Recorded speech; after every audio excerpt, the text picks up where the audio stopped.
প্রিয় ছাত্রছাত্রী, আশা করি সকলে ভালো আছো। আজকে আমরা শুরু করব ইউনিট 2 এর পঞ্চম অধ্যায়, chapter 5, principles of inheritance and variation. Principles of inheritance and variation, এখানে আমাদের স্লাইডে প্রথমেই চ্যাপ্টারের নাম লেখা আছে। সেই সঙ্গে বলে রাখি যে আমাদের বইয়ে চ্যাপ্টারের নাম লেখা আছে হেরিডিটি অ্যান্ড ভ্যারিয়েশন। তাহলে এখানে লেখা আছে প্রিন্সিপালস অফ ইনহেরিটেন্স। তা ইনহেরিটেন্স মানেও বংশগতি, অর্থাৎ হেরিডিটি। ঠিক আছে, একই কথাটা এখানে তার প্রিন্সিপালস হিসেবে লেখা আছে। তাহলে প্রথমে আমরা জেনে নিই যে বংশগতি কাকে বলে বা হেরিডিটি বলতে আমরা কি বুঝি। একটা জেনারেশন থেকে চারিত্রিক এবং জেনেটিক বৈশিষ্ট্যগুলি অন্য জেনারেশনে সঞ্চারিত হওয়ার পদ্ধতিই হচ্ছে বংশগতি। এই যে চারিত্রিক এবং জেনেটিক বৈশিষ্ট্যগুলি অর্থাৎ জিনগত বৈশিষ্ট্যগুলি, এগুলি একটা জেনারেশন, একটা বংশ থেকে পরবর্তী অফস্প্রিং এর মধ্যে পরবর্তী জেনারেশনে চলে আসাটাকে এক কথায় বলা হয় ইনহেরিটেড। সেই জন্য এই বৈশিষ্ট্যগুলোকে ইনহেরিটেন্স বলা হচ্ছে, অর্থাৎ বৈশিষ্ট্যগুলোর সঞ্চারণ হলো। সুতরাং এখান থেকে আমরা হেরিডিটির সংজ্ঞাটা কিন্তু জেনে নিলাম। এইবার কথা যে যে বৈশিষ্ট্যগুলো একটা জেনারেশন থেকে অন্য জেনারেশনে সঞ্চারিত হচ্ছে, সেই বৈশিষ্ট্য কিন্তু আমরা বলেছি যে জিনগত বৈশিষ্ট্য। কারণ আমরা জানি যখন জাইগোট তৈরি হয় তখন পুং গ্যামেট এবং স্ত্রী গ্যামেটের মধ্যে জেনেটিক মেটেরিয়ালের ফিউশন ঘটে, বিনিময় হয়। তার ফলে কিন্তু সেই বৈশিষ্ট্যগুলি পরবর্তী জেনারেশনে জাইগোটের মাধ্যমে, অর্থাৎ জাইগোট গঠনের মাধ্যমে, ভ্রূণের মাধ্যমে পরবর্তী জেনারেশনে সঞ্চারিত হয়। তাহলে এখানে যখন জিনগত কথাটা চলেই আসছে, আলটিমেটলি জিনেরই ইনহেরিটেন্স হচ্ছে, অর্থাৎ জিনগত ক্যারেক্টারসগুলি ইনহেরিটেড হচ্ছে, মানে অর্জিত হচ্ছে একটা বংশ থেকে অন্য বংশে। তাহলে এখানে জিন কথাটা কিন্তু আমরা বলছি, আমরা আগেও এই টার্মিনোলজিগুলো ক্লাস 10-এ কিন্তু অনেকটা পড়ে এসেছি, এই জিন আমরা কাকে বলে। তবু একবার আগে আমরা এটা বলে নেব এখানে যে জিনের ডেফিনেশনটা কি।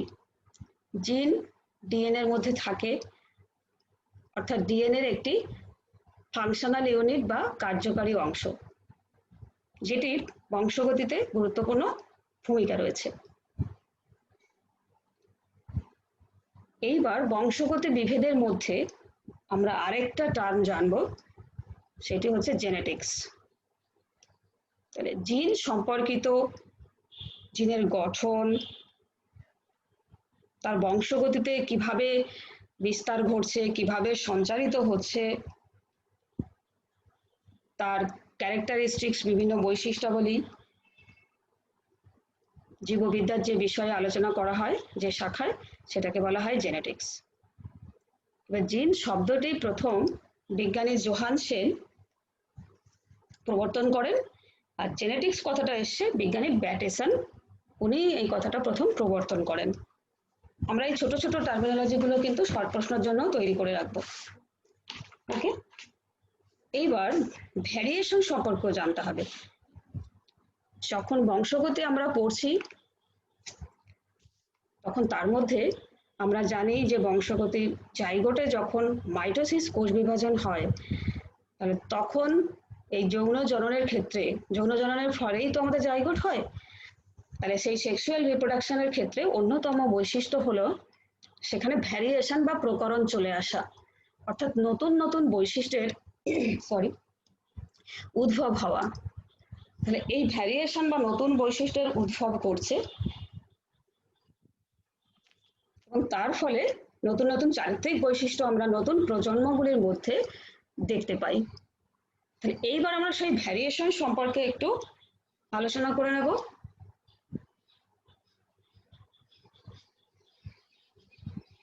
ভ্যারিয়েশন বা প্রকরণ বা বিভেদ কত রকম ভাবে সৃষ্টি হতে পারে সেটা একটু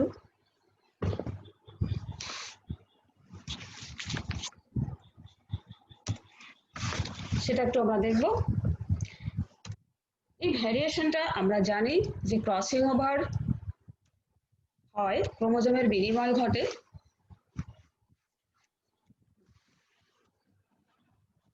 ক্রোমোজোম অংশের বিনিময় ঘটে, আমরা জানি মিয়োসিস কোষ বিভাজনের সময় জিনগুলির পরিবর্তন হয়, অর্থাৎ স্থানের বিনিময় হয়, তার ফলে প্রকরণ বা ভ্যারিয়েশন চলে আসতে পারে।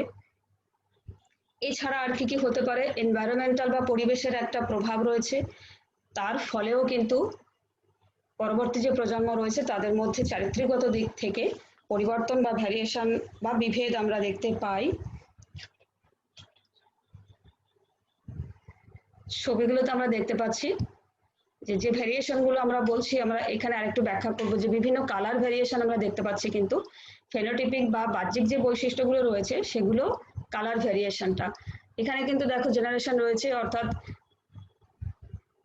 এখানে রয়েছে দেখো অফস্প্রিং গুলো রয়েছে মাদারের সঙ্গে, পুরো ফ্যামিলি, অনেকগুলো অ্যানিমাল আমরা দেখতে পাচ্ছি, বিভিন্ন কালার। দেখো মায়ের সঙ্গে কিছুটা সিমিলারিটি তো অবশ্যই রয়েছে, তারপরেও দেখো কিছুটা ভেরিয়েশন রয়েছে এখানে। আচ্ছা, প্রত্যেকটা চিত্র একটু ওই সঙ্গে তোমরা দেখো আর শুনে নাও। পরিবেশগত প্রভাব বললাম, ক্রোমোজোমের গ্যামেট গঠনকালে ক্রোমোজোমের সমন্বয়ের একটা পরিবর্তন চলে আসে সমন্বয়ের জন্য। আরেকটা হয় মিউটেশন। হুগো দা ভ্রিস বিজ্ঞানী, উনি কিন্তু মিউটেশন তত্ত্বের জনক, আমরা প্রিভিয়াস ক্লাসগুলোতে জেনেছি। এই মিউটেশন বা পরিব্যক্তির জন্য কিন্তু ভ্যারিয়েশন হয়ে থাকে। আর হয়ে থাকে জিনগুলির পুনর্বিন্যাস, তাদের যে সজ্জারীতি থাকে সেটা কিন্তু মিওসিস কোষ বিভাজনের ক্রসিং ওভার ঘটার সময় এই সজ্জারীতি চেঞ্জ হয়, তার ফলে ভ্যারিয়েশন বা প্রকরণটা চলে আসে। এইবার দেখো এখানে যেগুলো অবশ্যই লেখা আছে, all living organisms reproduce, it results in the formation of offspring of the same kind, but পরের লাইনে আমরা দেখতে পাচ্ছি the resulting offspring most often do not totally resemble the parent. অবশ্যই রিজেম্বলেন্স রয়েছে, কিন্তু এখানে বলছে টোটালি হয় না। এই যে টোটালি হয় না, রিজেম্বল মানে এখানে সিমিলারিটি বা মানে মিল আর কি, সেম হওয়া এরকম। তো এখানে কিন্তু সেই রিজেম্বলটা বলছে টোটালি হয় না, তাহলে হয় না মানে কি কিছু পার্থক্য থাকে, সেই যে পার্থক্য বা ডিফারেন্সই হচ্ছে ভ্যারিয়েশন, আর সেটাই প্রকরণ। আমরা পরবর্তী স্লাইডগুলোতে আরো কিছু চিত্র দেখে নেব। এখান থেকে একটু দেখে নিই, আর সেই সঙ্গে ভ্যারিয়েশন সম্পর্কে আর একটুখানি বিস্তারিত জানবো। তাহলে এখান থেকে তোমরা ভ্যারিয়েশনটা কি কি ধরনের ভ্যারিয়েশন হয় সেটা তোমাদের এখান থেকে পড়তে হবে। এবারে আমরা উৎপত্তি স্থান অনুযায়ী ভ্যারিয়েশনের যে পার্থক্য রয়েছে সেটা একটু দেখে নেব, যে উৎপত্তি স্থান অনুযায়ী দুই ধরনের সাধারণত হয়ে থাকে। আমাদের এই দুই ধরনটা গুরুত্বপূর্ণ রয়েছে, আমরা সংজ্ঞা হিসেবে ওটা দেখব। একটা হচ্ছে সোমাটিক টিস্যুতে হতে পারে ভ্যারিয়েশন, আর একটা হচ্ছে জার্মিনাল টিস্যুতে হতে পারে। তাহলে সোমাটিক কথাটার মানে কি, সোমাটিক টিস্যুগুলো যেগুলো আমাদের দেহ গঠন করে, যে টিস্যুগুলো দিয়ে দেহ গঠিত হয়, সেখানে যদি ভ্যারিয়েশন আসে, তার জন্য দেহ গঠনের যদি কোনো পরিবর্তন ঘটে, দেহ গঠনের ক্ষেত্রে তার চারিত্রিক বৈশিষ্ট্য অর্থাৎ তার বর্ণ কালার, আমরা আসবো যে কি ধরনের বর্ণ পরিবেশের দ্বারাও হচ্ছে, বা কি ধরনের বর্ণ তার জেনারেশন টু জেনারেশনের পার্থক্যের জন্য হচ্ছে। আবার কোনোটা সোমাটিক সেল যখন জাইগোট গঠিত হবে, সোমাটিক সেলের ক্ষেত্রে তখন যে ক্রোমোজোমাল রিঅ্যারেঞ্জমেন্ট হবে, সেক্ষেত্রে যে ডিফারেন্সটা হচ্ছে সেখানে আমরা দেখবো ভ্যারিয়েশনটা। তারপরে হচ্ছে জার্মিনাল কলা, মানে কি জনন কলা, তার ক্ষেত্রেও কিন্তু ভ্যারিয়েশনটা আমরা দেখতে পাবো। ওকে, এবার এখানে সোমাটিক ভ্যারিয়েশনের ক্ষেত্রে অনেক সময় দেখা যায় যে আমরা কিছু কিছু অর্জিত বৈশিষ্ট্য, এখানে কিন্তু আমরা সোমাটিক ভ্যারিয়েশনটা ল্যামার্কের মতবাদকে কিছুটা সাপোর্ট করবে।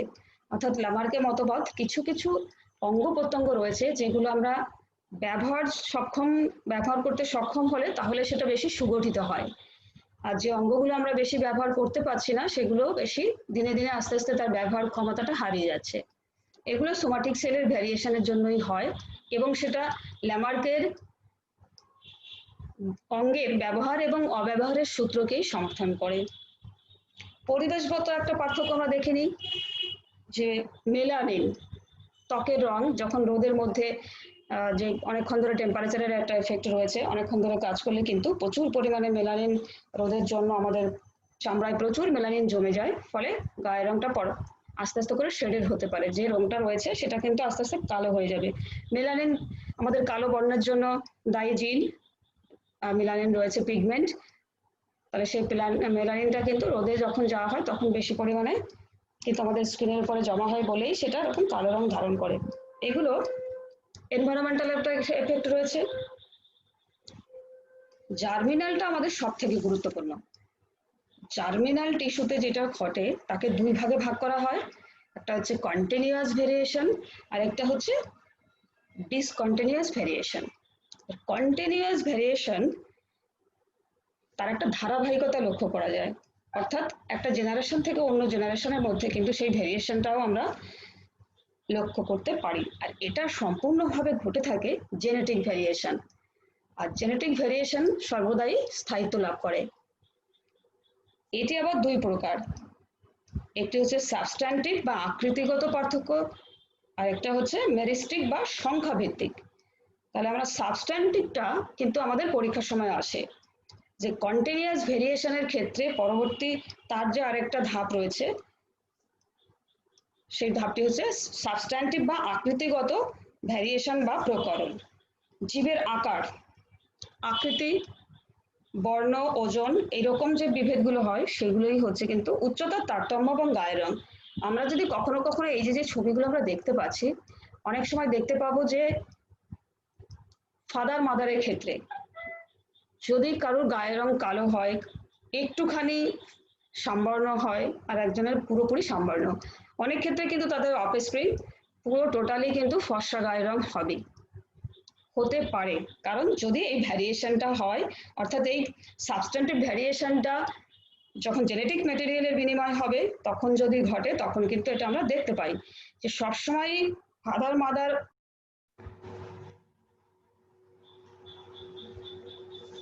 মেরিস্টিক ভ্যারিয়েশন যেটা বলছিলাম বা সংখ্যাভিত্তিক ভ্যারিয়েশনটায় কেবলমাত্র সংখ্যার দ্বারা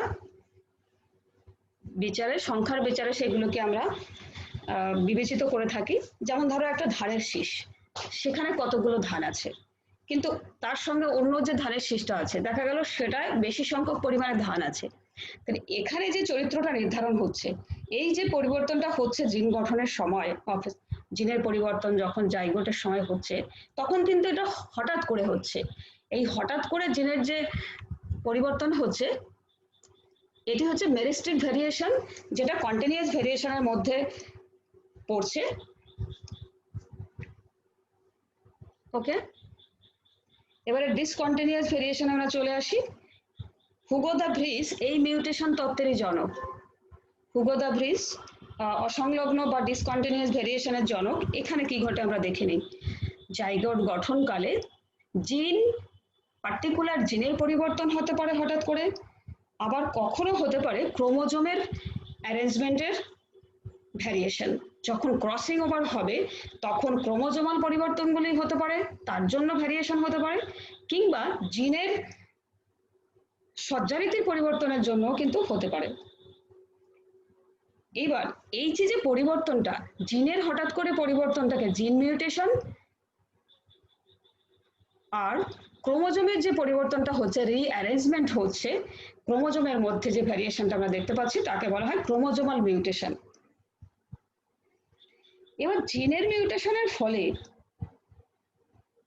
ডিএনএ নাইট্রোজেন বেসের প্রতিস্থাপন কিংবা ডিএনএ সজ্জার মাঝে কোনো না কোনো বেস হয় অন্তর্ভুক্তি হবে, না হয় সেই কোনো একটা বেস সেখান থেকে রিডাকশন হবে। এরকম করে আমরা পার্থক্যগুলো দেখতে পাবো। এর ক্রোমোজোমাল যে ভেরিয়েশন রয়েছে তার ক্ষেত্রে ডিলিশন হতে পারে, অর্থাৎ কোনো ক্রোমোজোমের কোনো অংশ চলে যেতে পারে, আবার কোনো ক্রোমোজোমে দেখা যাচ্ছে যে ওর পাশে যে ক্রোমোজোম রয়েছে তার থেকে একটা খণ্ড তার বাহুতে চলে এলো, তার মানে বেশি হয়ে গেল এই পার্টে। আর কখনো দেখা যাচ্ছে যে একই অংশ থেকে খণ্ডিত হয়ে ভেঙে তার অন্য অংশে একই ক্রোমোজোমের অন্য অংশে গিয়ে জোড়া লাগছে, এটা হতে পারে। একে বলা হয় ট্রান্সভার্সন। আবার এক ক্রোমোজোম থেকে ভেঙে গিয়ে অপর ক্রোমোজোমে গিয়ে যুক্ত হচ্ছে, তখন তাকে বলা হয় ট্রান্সলোকেশন। এগুলি সবই ক্রোমোজোমের আকৃতিগত পরিবর্তনজনিত ভ্যারিয়েশন। এগুলো আমরা পরবর্তীকালে মিউটেশনের মধ্যে অবশ্যই পড়ব। আজকে আমরা বিভেদের গুরুত্ব বলবো। এবারে বিভেদের গুরুত্ব বা ভ্যারিয়েশন হওয়ার জন্য, জেনেটিক ভেরিয়েশন হওয়ার জন্য অ্যানিম্যালের ক্ষেত্রে পরিবেশের সঙ্গে মানিয়ে নেওয়ার ক্ষমতা বৃদ্ধি পায়। অনেক রকম প্রতিকূল পরিবেশে তারা মানিয়ে নিতে সক্ষম হয়। তার মানে অভিযোজনগত দিক থেকে তারা আরো বেশি সক্ষম প্রকৃতিতে বেঁচে থাকার জন্য। প্রাকৃতিক নির্বাচনটাও সপক্ষে রয়েছে, যে যত প্রতিকূল পরিস্থিতি আসুক না কেন এই পরিস্থিতিতে কিন্তু তারা বেঁচে থাকতে পারে, লড়াই করার ক্ষমতা রাখে। এই বিভেদগুলো এই ব্যাপারে তাদেরকে কিন্তু সাহায্য করে থাকে। এবার সেটা আরেকটা রয়েছে যে বিভেদ যদি খারাপ হঠাৎ করে পরিবর্তনটা হয়, জেনেটিক হঠাৎ এমন পরিবর্তন হলো যেটা কিন্তু ওই যে ট্রান্সলোকেশন ইনভার্সন রয়েছে, ওগুলোতে যখন হয় তখন কিন্তু সেই মিউটেশন গুলো অনেক সময় জীবের চিরস্থায়ী জেনেটিক্যাল ডিসঅর্ডার চলে আসে কিন্তু। তো জেনেটিক্যাল সেই ডিসঅর্ডার গুলি সেক্ষেত্রে কিন্তু মানুষের পক্ষে সেটা ক্ষতিকর, সেটা একটা ডিজিজ হিসেবে চলে আসলো। কিন্তু যেটা ভালোর দিক থেকে হলো সে বিষয়ে কিন্তু পরিবেশের সঙ্গে মানিয়ে নেওয়া, এই ব্যাপারগুলোই তার মধ্যে রয়েছে। আমরা এবার এগিয়ে যাব। আমরা মেন্ডেলিয়ান ইনহেরিটেন্স অর্থাৎ বংশগতি এবং বিভেদ এই ব্যাপারটাই পুরোপুরি যাওয়ার আগে কতগুলো টার্মিনোলজি সম্পর্কে আমরা আজকে পরিচয় করব। জেনেটিক্স, তাহলে জেনেটিক্স সেই একটি বিজ্ঞানের লাইফ সায়েন্সের একটি শাখা যেখানে হেরিডিটি এবং বিভেদ সম্পর্কে আলোচনা করা হয়। আবার হেরিডিটি হচ্ছে transmission of characters from parents to the offsprings, অর্থাৎ পিতামাতা থেকে তার অফস্প্রিং এর মধ্যে, তার পরবর্তী জেনারেশনের মধ্যে বৈশিষ্ট্যগুলি সঞ্চারিত হওয়ার পদ্ধতিকে বলা হয় হেরিডিটি। আমরা আরেকবার এখান থেকে টার্মিনোলজি গুলো দেখে নেব পুরোপুরি আমরা এই চ্যাপ্টারে প্রবেশ করার আগে। ভ্যারিয়েশন রয়েছে is the difference among offspring with their parents, পিতামাতার সঙ্গে অফস্প্রিং যে রয়েছে সিবলেন্স অর্থাৎ অপত্যের সঙ্গে তার যে পার্থক্য রয়েছে সেটাকে বলা হয় এক কথায় ভ্যারিয়েশন। আমরা যদিও ভ্যারিয়েশন সম্পর্কে এখানে অনেকটা জানলাম, সেটা আমাদের জানতেও হবে, তবুও এখানে টার্মিনোলজির মধ্যে যে কি কি টার্মিনোলজি আমাদের দরকার আছে এই টোটালি হেরিডিটি এবং ভ্যারিয়েশন চ্যাপ্টার পড়ার জন্য। হেরিডিটারি ভ্যারিয়েশন এটা জেনেটিক্যাল এবং ইনহেরিটেবল। যখন জিনগত যে এই যে জিনগত দিজ আর জেনেটিক্যাল অর্থাৎ জিনের যে পরিবর্তন হয়, বংশগত ভেরিয়েশন যেটা সেটা কিন্তু ইনহেরিটেবল, অর্থাৎ এক জেনারেশন থেকে অন্য জেনারেশনে অবশ্যই সঞ্চারিত হওয়ার যোগ্য এমন ক্যারেক্টার্স। যেমন মাথায় টাক পড়া, বাল্বনেস, মাথায় টাক পড়াটা এটাও কিন্তু বংশগত বৈশিষ্ট্য। আরো অনেকগুলো গঠন এরকম রয়েছে সেগুলো কিন্তু একটা জেনারেশন থেকে একটা জেনারেশন চলে যাবে, সেগুলোকে বলা হচ্ছে হেরিডিটারি ভেরিয়েশন। এনভায়রনমেন্টাল অবশ্যই দিজ আর অ্যাকোয়ার্ড, মানে সেটা অর্জিত, অবশ্যই এনভায়রনমেন্টাল যে সমস্ত ফ্যাক্টরগুলি রয়েছে তার দ্বারা প্রভাবিত হয়ে যে ফেনোটিপিক চরিত্রের যে পরিবর্তনগুলি দেখা যায় সেগুলি হচ্ছে এনভায়রনমেন্টাল ভেরিয়েশন। আর এগুলো অবশ্যই নন ইনহেরিটেবল। এটা নন হেরিটেবল মানে এটা অবশ্যই বংশগত ট্রান্সমিশেবল নয়, অর্থাৎ এক জেনারেশন থেকে অন্য জেনারেশনে বংশগত নয় ডিজিজটা, আমরা বলে থাকি অনেক সময়। টার্মিনোলজি ইন জেনেটিক্স, জেনেটিক্সে আমরা পুরোপুরি ঢোকার আগে, মেন্ডেলিয়ান জেনেটিক্সে ঢোকার আগে আমরা আরো কিছু টার্মিনোলজি জেনে নেব। আমরা যদিও প্রিভিয়াস ক্লাসের ক্লাস 10-এ কিছুটা পড়েছি, তবুও আর একটু দেখে নেব আমরা টার্মিনোলজিজ ইন জেনেটিক্স। কিছু কিছু টার্ম জেনেটিক্স এর ক্ষেত্রে, first of all factor or জিন। তো জিন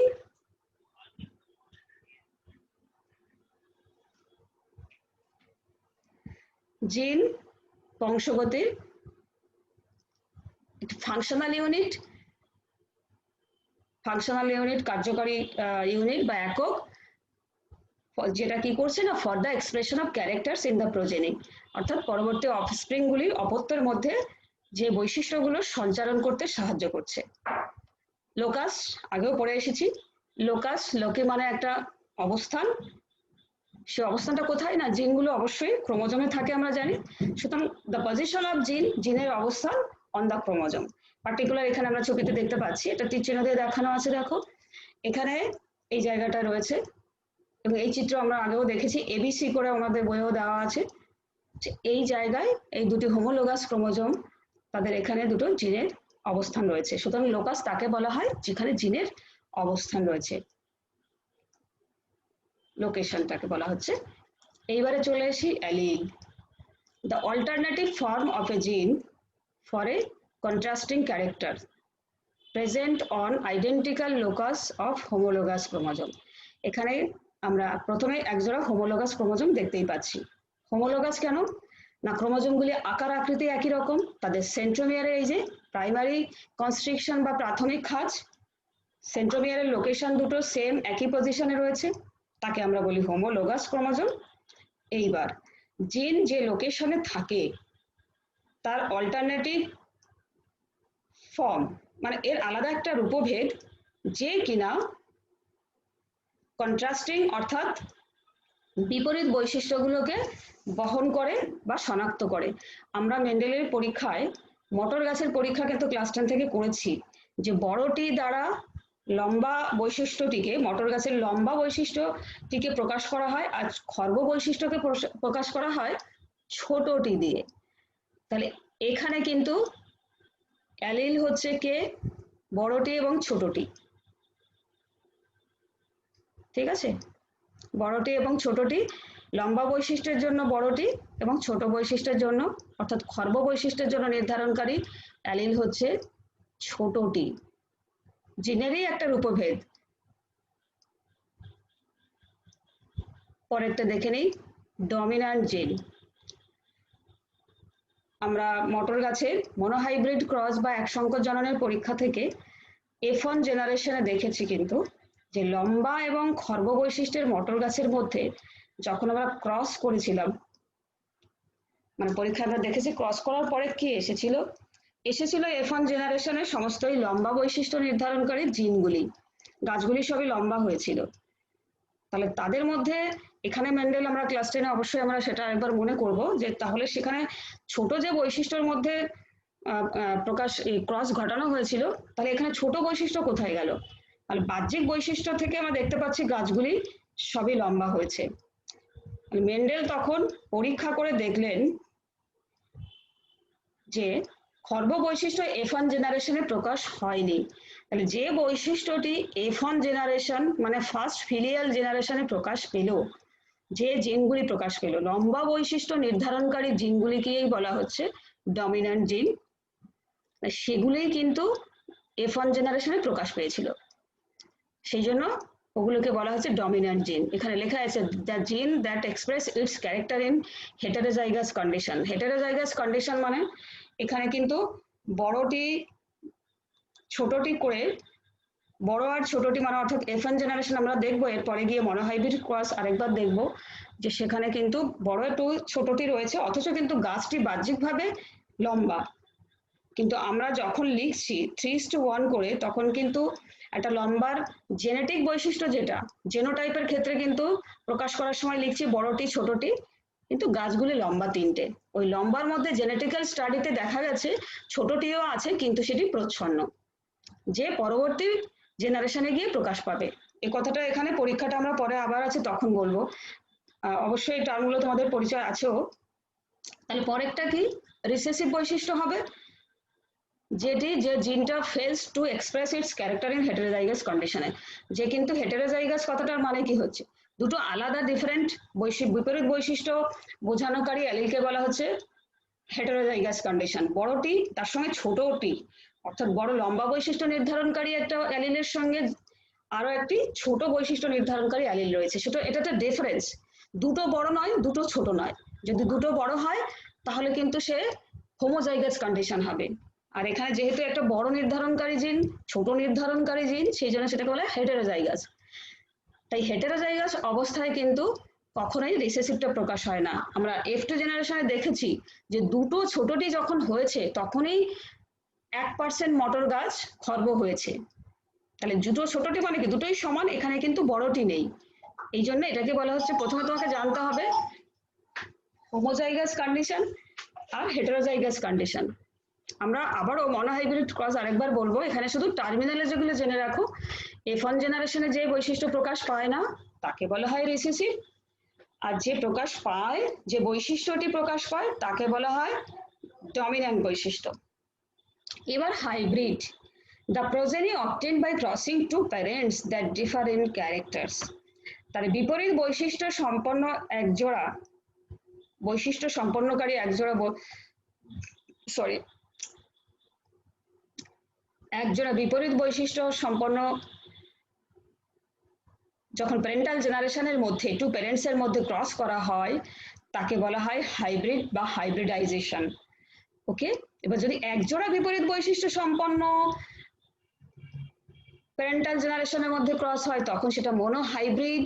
আর যখন দুজোড়া বৈশিষ্ট্য বিপরীত বৈশিষ্ট্য সম্পন্ন, দে আর অপোজিট, বিপরীত ক্যারেক্টার বৈশিষ্ট্য সম্পন্ন বিপরীত বৈশিষ্ট্য সম্পন্ন প্যারেন্টাল জেনারেশনের মধ্যে যদি দুজোড়া তারা হয় তবে হবে ডাই হাইব্রিড ক্রস। তাহলে এখানে হাইব্রিডাইজেশনটা মানেই হচ্ছে বিপরীত বৈশিষ্ট্য সম্পন্ন প্যারেন্টস এর মধ্যে প্যারেন্টাল জেনারেশনের মধ্যে ক্রসিং করা। নতুন তোমাদের কাছে কিন্তু ক্লাস 10 এগুলো আমরা পড়ে এসেছি। আজকে এখানে নতুন আরেকটা টার্ম দেখতে পাচ্ছি, ব্যাক ক্রস এবং টেস্ট ক্রস। এখান থেকে ডেফিনেশন গুলো আবারও টার্মিনোলজি গুলো এমন জায়গায় রয়েছে যেগুলো কিন্তু ডেফিনেশন আকারে পরীক্ষায় আসে। ব্যাক ক্রসটা কি? ব্যাক ক্রস হচ্ছে cross between F1 hybrid and one of its parents। F1 জেনারেশনে তুমি যে কোনো একটা বৈশিষ্ট্য পেয়েছো, সেখানকার একজোড়া বৈশিষ্ট্য সম্পন্নকারী অ্যালিলকে নিয়ে তুমি কিন্তু যেটি প্যারেন্টাল জেনারেশন রয়েছে তার যে কোনো একটার সঙ্গে ক্রস করালে তাকে বলা হয় ব্যাক ক্রস। মানে তোমার প্যারেন্টালে ফিরে যাওয়া। F1 জেনারেশন থেকে তুমি যে বড়টি ধরো ছোটটি পেয়েছো তাদেরকে যে কোনো মানে প্যারেন্টাল জেনারেশনের বড়টি দুটো ছোটটি তাদের যে কোনো একটার সঙ্গে ক্রস করানোকে মনোহাইব্রিড মনে করে বলছি তোমাদের। যে কোনো এক জোড়ার সঙ্গে কিন্তু ক্রসিং করালে তাকে বলা হবে ব্যাক ক্রস। টেস্ট ক্রসটা কিন্তু একটু আলাদা আছে। তাহলে টেস্ট ক্রসটা কি আছে আমরা দেখে নিই। টেস্ট ক্রস হচ্ছে the cross between hybrid and it's homozygous recessive parent. Hybrid যেটা তোমার রয়েছে F1 জেনারেশনের তাকে রিসেসিভ হোমোজাইগাসের সঙ্গে করা হবে। কারা? ওই যে দুটো ছোটটি যে খর্ব বৈশিষ্ট্য নির্ধারণকারী প্যারেন্টাল জেনারেশনে রয়েছে তার সঙ্গে F1 এর রিসেসিভ প্যারেন্টের সঙ্গে কিন্তু F1 জেনারেশনের ক্রস হবে, সেটি হবে test cross. It is use to identify the genotype of the hybrid. আর এটা দিয়ে তোমরা যেই ক্রস করাবে সঙ্গে সঙ্গে তোমরা কিন্তু হাইব্রিডটা যে তার জেনোটাইপ কি ছিল সেটা আমরা জানতে পারবো। ওকে, এইটা কিন্তু অনেক সময় যে সমস্ত নার্সারিগুলো রয়েছে যেখানে প্লান্ট তৈরি হয় হাইব্রিডাইজেশনের মাধ্যমে প্রচুর টেস্ট ক্রস সেখানে করা হয়। তাহলে আবারও বলছি, ব্যাক ক্রসটা হচ্ছে F1 জেনারেশনের যে কোনো এক জোড়াকে নিয়ে প্যারেন্টালের যে কোনো একটার সঙ্গে ক্রস করাবে, ওই জন্য ব্যাক বলা হচ্ছে, মানে প্যারেন্টাল জেনারেশনে ফিরে যাওয়া। টেস্ট ক্রসের ক্ষেত্রে রয়েছে তোমার এখানে F1 জেনারেশনের যে কোনো এক জোড়া বৈশিষ্ট্য নির্ধারণকারী একটা অফস্প্রিংকে নিয়ে, অর্থাৎ যে কোনো বড়টি ছোটটিকে নিয়ে প্যারেন্টাল জেনারেশনে ফিরে যাওয়া, কিন্তু সেখানে হোমোজাইগাস রিসেসিভের সঙ্গে ক্রস করানো। তাহলে মনোহাইব্রিড ক্রস যদি মটর গাছের কথা ভাবি তাহলে সেখানে রিসেসিভ হোমোজাইগাসটা কে? ছোটটি, তাই তো? ছোটটি দুটো হচ্ছে হোমোজাইগাস, দুটো ছোটটি, এবং দে আর recessive. It is used to identify genotype, the cross between the hybrid and its homozygous recessive। চলে আসবো আমরা এরই মধ্য দিয়ে মেন্ডেলের কথা তো বলা হচ্ছেই। তাহলে father of genetics Gregor Johann Mendel, অস্ট্রেলিয়ার উনি একজন মনক ছিলেন। হাইব্রিডাইজেশন এক্সপেরিমেন্ট করেছেন পি প্লান্টের সঙ্গে, মটর গাছের সঙ্গে। অ্যান্ড তার যে পাবলিশগুলো রয়েছে সেটা translation of the characters in the natural history of সোসাইটিতে উনি প্রকাশ করেছেন।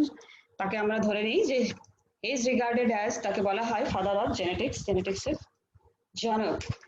আমরা পরের দিন কিন্তু আজকে আমরা এই পর্যন্তই গ্রেগর জোহান মেন্ডেল আর একটু বলে নিই উনি কি কাজ করেছেন বা ওনার সম্পর্কে কিছু লেখা আছে, এটা একটু দেখে নিও। হি ডিজাইন, তিনি আর কি করেছিলেন সেই পিরিয়ডের মধ্যে? He design breeding experiment in the pea plant and he carefully analyze the result gave a mathematical interpretation. অর্থাৎ আমরা দেখেছি যে পানেট স্কয়ারের সাহায্যে তিনি সেই পরীক্ষাগুলোকে লিপিবদ্ধ করেছিলেন। ওকে, আজকে এই পর্যন্ত রইল, ঠিক আছে? পরবর্তী ক্লাসে আমরা আবার চলে যাব এখান থেকে। তাহলে তোমরা ভালো থেকো।